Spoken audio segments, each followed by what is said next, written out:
Kawasan Kars Liang Kabori di Kabupaten Muna ternyata menyimpan cerita menarik dari masa lalu. Tepatnya di Desa Liang Kabori yang merupakan bagian dari Kecamatan Lohia, Kabupaten Muna, Sulawesi Tenggara.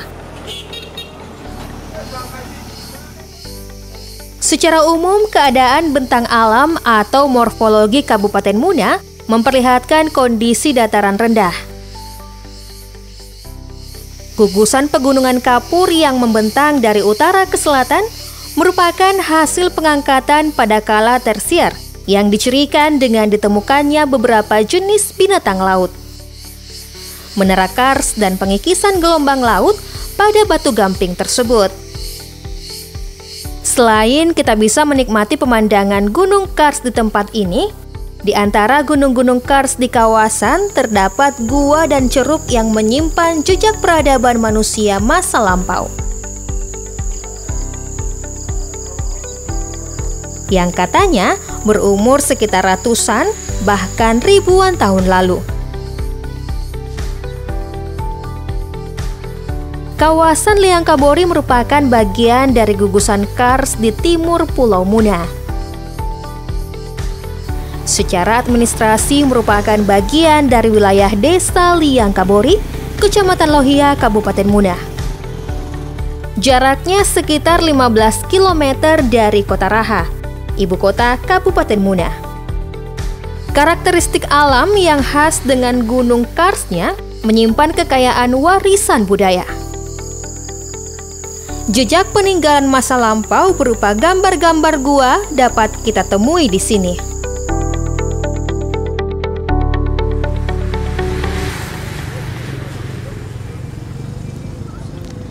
Halo Pak Tang.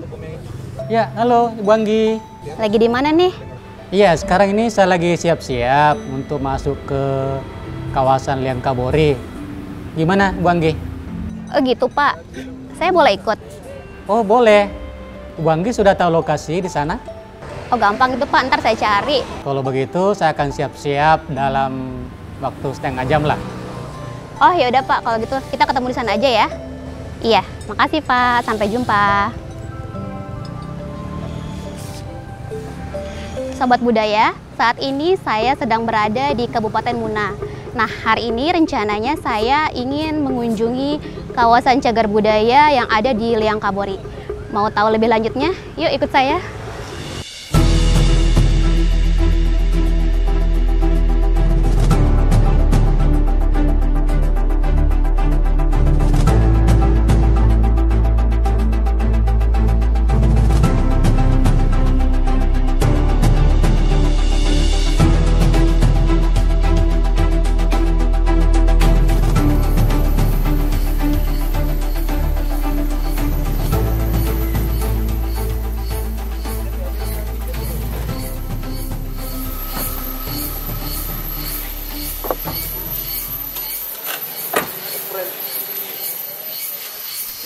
Halo Pak Tang. Ibu Anggi, halo. Iya, gimana kabar? Alhamdulillah baik. Pak Tang Ya. gimana? Ya, alhamdulillah baik. Baik ya. Selamat datang di kawasan Liang Kabori. Oh ini kawasan Liang Kabori. Ya. Jadi di sini sebagai kawasan Liang Kabori itu mencakup beberapa gua yang hasil temuan kita. Sebetulnya kalau disebut kawasan itu karena kan kawasan Kars sebetulnya yang sangat luas. Berdasarkan hitungan kita terakhir itu mencapai 7.700 hektar luas kawasan Kars ini. Nah ternyata dalam kawasan Kars ini banyak sekali temuan-temuan gua prasejarah. Baik guanya, ada ceruknya, ada tebing. Nah nantilah bisa kita lihat yang mana dimaksud dengan gua, yang mana dimaksud dengan ceruk, yang mana dimaksud dengan tebing.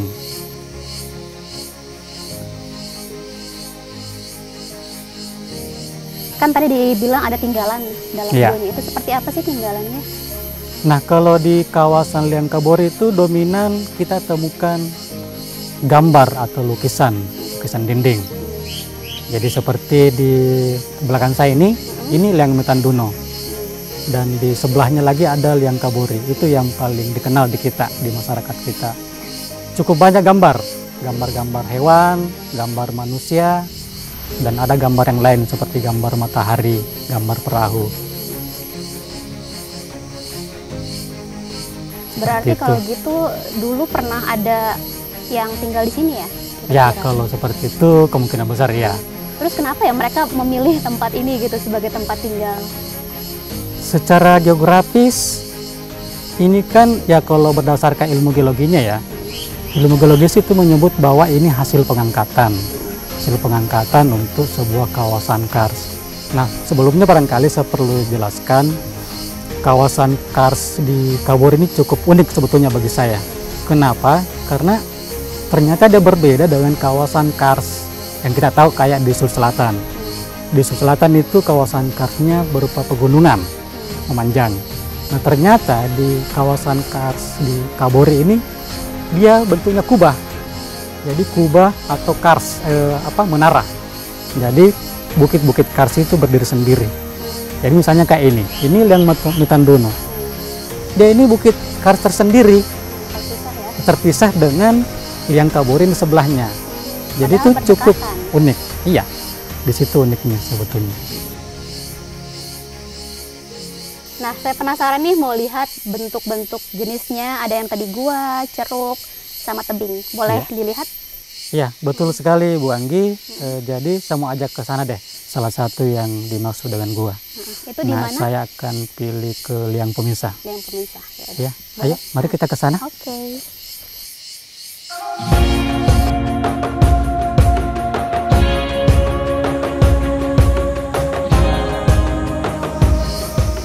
Gua Pemisah terletak di Desa Liang Kabori, Kecamatan Lohia.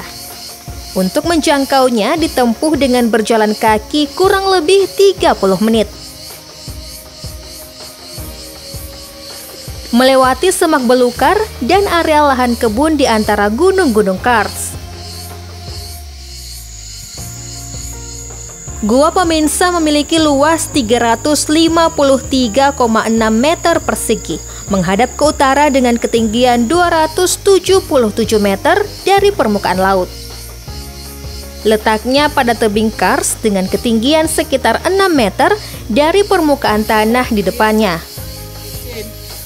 Akses ke mulut goa yakni melalui tangga yang terdapat pada tebingnya. Gua ini memiliki dua ruang berbeda. Ruang pertama akan langsung terakses setelah mencapai mulut gua. Ruang pertama cukup luas dengan bagian terdalam berupa ruang gelap abadi. Sekeliling dinding pada ruang ini terdapat lukisan. Adapun ruang kedua terletak di sisi timur yang dibatasi pilar-pilar dengan ruang kedua. Ruang kedua merupakan ruang terbuka dengan paparan cahaya matahari langsung yang terkena ke dinding gua. Lukisan pada ruang ini terletak pada langit-langit yang sangat rendah, sekitar 1 meter dari permukaan gua. Ya, untuk safety kita pada saat kita menaiki tangga ini, langkah bagusnya kita memakai alat safety. Ini sudah disediakan, Ibu Anggi.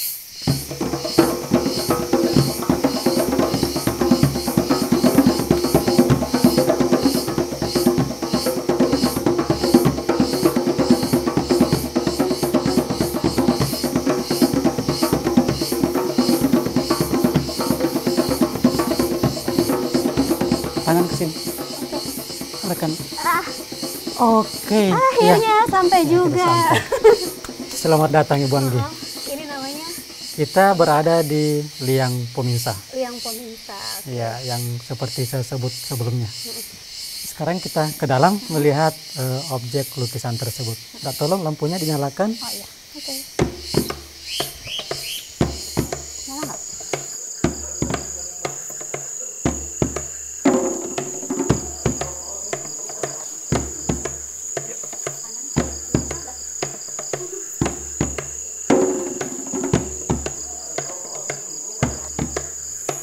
Nah, dari tadi kan saya banyak banget dengar kata liang. Ada liang, tadi kita janjian di Liang Kabori, terus ini Liang Pemisah. Ya, betul. Sebenarnya apa sih arti kata liang itu, Pak? Nah, ya, Barangkali itu yang perlu kita luruskan bersama dari kata liang. Karena sebetulnya kalau dari bahasa lokal setempat di kampung Kabori ini tidak ada istilah liang.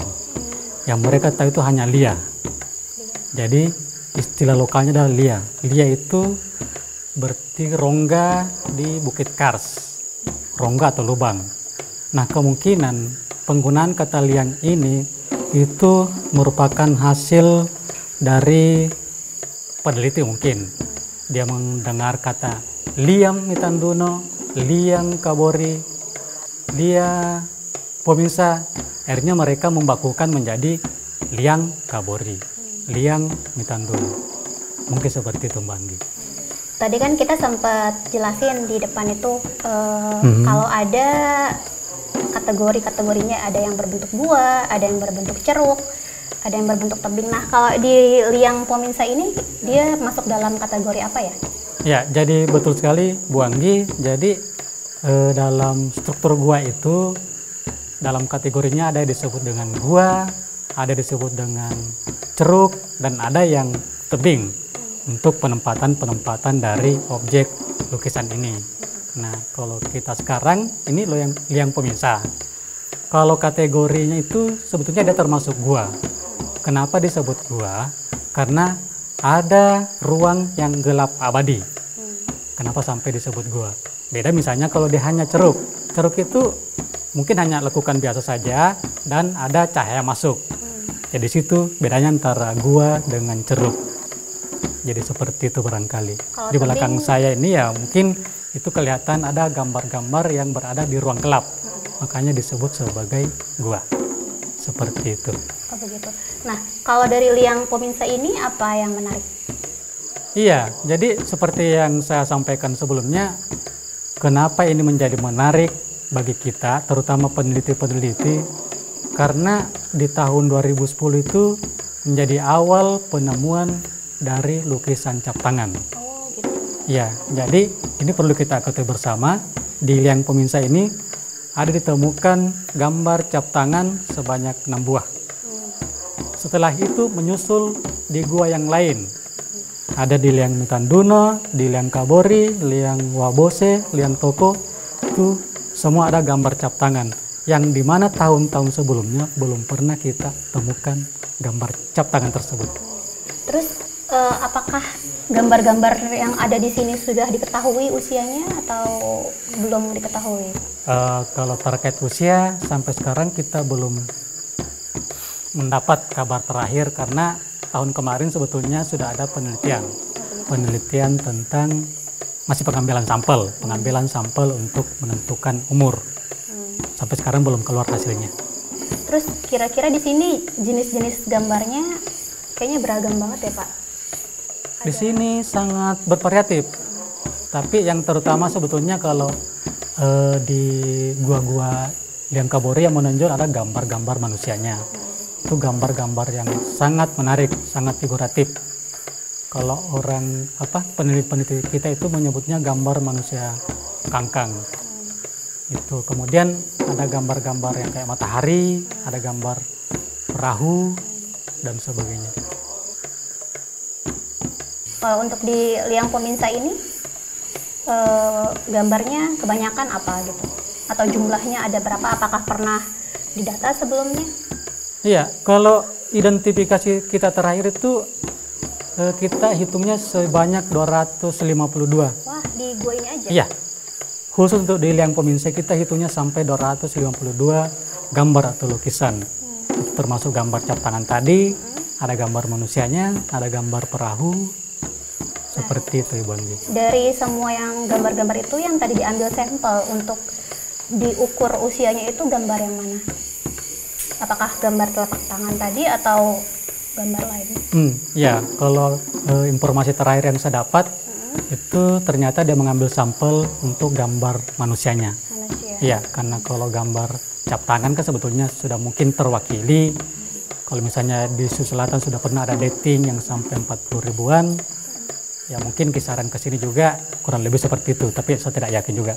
Nah makanya mungkin peneliti dari luar itu mengambil sampel gambar manusianya, karena ini yang sangat menarik sebetulnya di liang Kabori ini. Kenapa banyak gambar-gambar manusia? Sekarang kan kita udah lihat nih Pak kategori gua. Sekarang saya penasaran pengen lihat yang kategori ceruk. Bisa? Ya, nanti Ibu Anggi akan saya antar ke salah satu objek kita, yaitu liang Lantolalaki. Ya mungkin kita butuh jalan kaki ke sana lagi. Sedikit tapi sebelum capek, itu saya pengen lihat-lihat dulu ya gambar-gambar. Oh ya, silakan Ibu Anggi. Oke.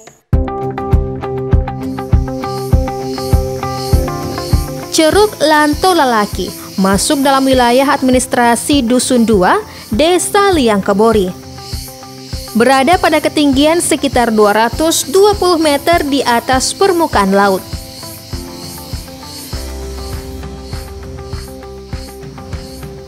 Ceruk Lantolalaki menghadap ke arah timur. Akses menuju ke lokasi ditempuh dengan menelusuri jalan setapak yang hanya bisa dilalui dengan berjalan kaki. Kondisi jalan setapak ini pun menanjak dan sedikit berliku. Secara keseluruhan, ditemukan 72 lukisan, baik yang masih utuh maupun sisa-sisa lukisan yang masih dapat dikenali. Sebagian besar lukisan berwarna coklat dan ditemukan pada permukaan dinding di tebing ceruk, berupa gambar manusia dengan berbagai gaya dan kelengkapannya.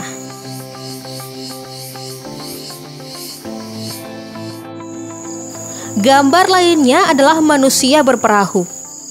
Gambar dengan pola geometris dan beberapa gambar yang tidak diidentifikasi.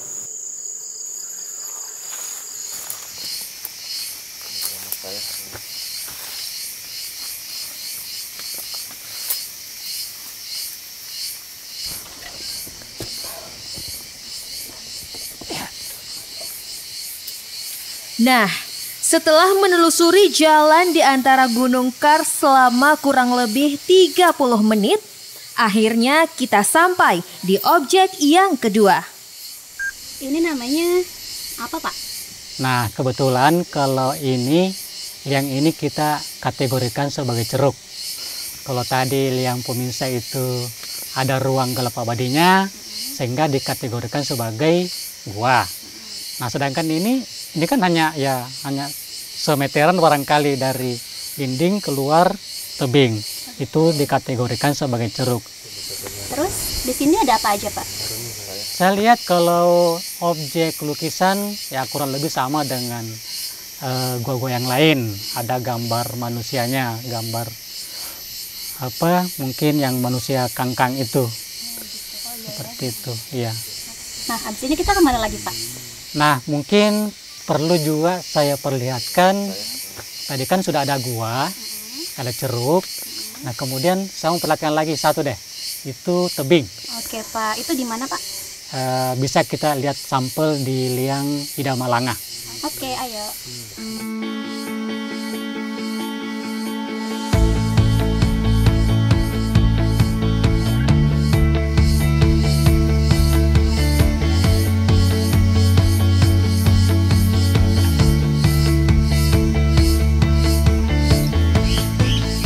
Sejauh ini, Balai Pelestarian Cagar Budaya Sulawesi Selatan cukup intens melakukan inventarisasi dan serta pengelolaan potensi cagar budaya yang ada di kawasan Liang Kabori. Nah, gimana tadi perjalanan seharian? Lumayan melelahkan, tapi semuanya Tapi kan asik perjalanannya. Kok. Saya bisa melihat tas-tas dengan bentuk kubah, lihat gambar-gambar cadas, sangat menyenangkan. Ya. Sekarang kita mau kalau begitu, saya mau perhatikan satu lagi deh tentang liang itu yang dalam kategori tebing. Oh, tebing, oke. Ayo. Hingga saat ini telah ditemukan sebanyak 38 gua yang memiliki potensi arkeologis berupa gambar dengan ragam bentuknya. Gambar-gambar tersebut merefleksikan aspek-aspek kehidupan di masa lampau. Sebaran gambar-gambar purba ini ditemukan pada gua, ceruk, dan tebing di bukit-bukit Kars pada kawasan ini. seperti yang akan kita kunjungi selanjutnya, yaitu Tebing Ida Malanga. Di lokasi tersebut terdapat tinggalan berupa gambar cadas yang dapat ditemukan pada tebing kars.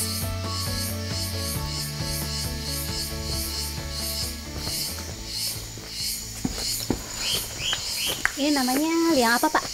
Ya, sekarang kita berada di Liang Ida Malanga 1. Kalau dari kategori yang tadi, gua, ceruk, berarti ini tebing ya?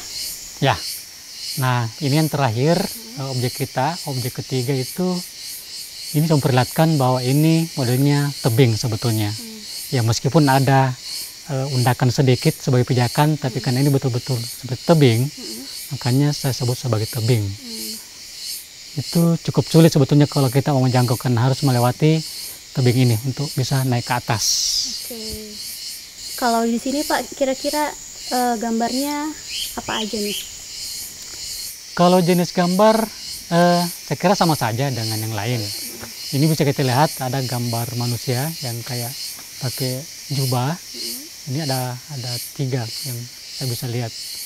Itu. Yang lain itu sudah mulai rusak. Oke Pak Tang, terima kasih hari ini sudah ajak saya jalan-jalan. Tadi ke pertama Liang Pominsa, terus ke Liang Lanto Lalaki, terus yang terakhir ini ke Liang Ida Malanga. Untuk memperlihatkan ke saya dan ke sobat budaya apa bedanya gua, ceruk, dan tebing. Iya. Makasih banyak ya Pak. Sama-sama. Tapi perlu saya informasikan Bu Anggi, ini kegiatan teman-teman di sini itu ada kegiatan rutin, itu bentuknya kayak kerja bakti. Oh begitu Pak. Iya, jadi kalau misalnya ada waktu Ibu Anggi bisa saya nanti informasikan kerja bakti tersebut, karena itu juga terkait dengan kegiatan pelestarian kita. Oh begitu ya Pak. Iya. Oke, kalau gitu saya tunggu informasinya ya Pak. Baik Ibu Anggi. Terima kasih banyak Pak. Sama-sama. Baik sobat budaya, akhirnya saya sampai di perjalanan saya yang terakhir ini. Jangan lupa untuk kunjungi, lindungi, dan lestarikan cagar budaya Indonesia. Kawasan Kars Liang Kabori memiliki bentang alam yang khas, menyatu padu dengan warisan budaya yang ada di dalamnya. Kawasan ini menyimpan cerita masa lampau, menjadi galeri alam dengan ragam lukisan purba di dalamnya. Gua Purba Liang Kabori merupakan bagian kekayaan budaya bangsa yang memiliki nilai penting, yakni sejarah, ilmu pengetahuan, sosial, agama, serta nilai ekonomi. Mari kunjungi, lindungi, lestarikan cagar budaya bangsa. Kunjungi, lindungi, lestarikan. Kunjungi, lindungi, lestarikan. Betapa luhurnya warisan bangsa. Kunjungi, lindungi, lestarikan. Cagar budaya kita penuh pesona. Kunjungi, lindungi, lestarikan. Sejarah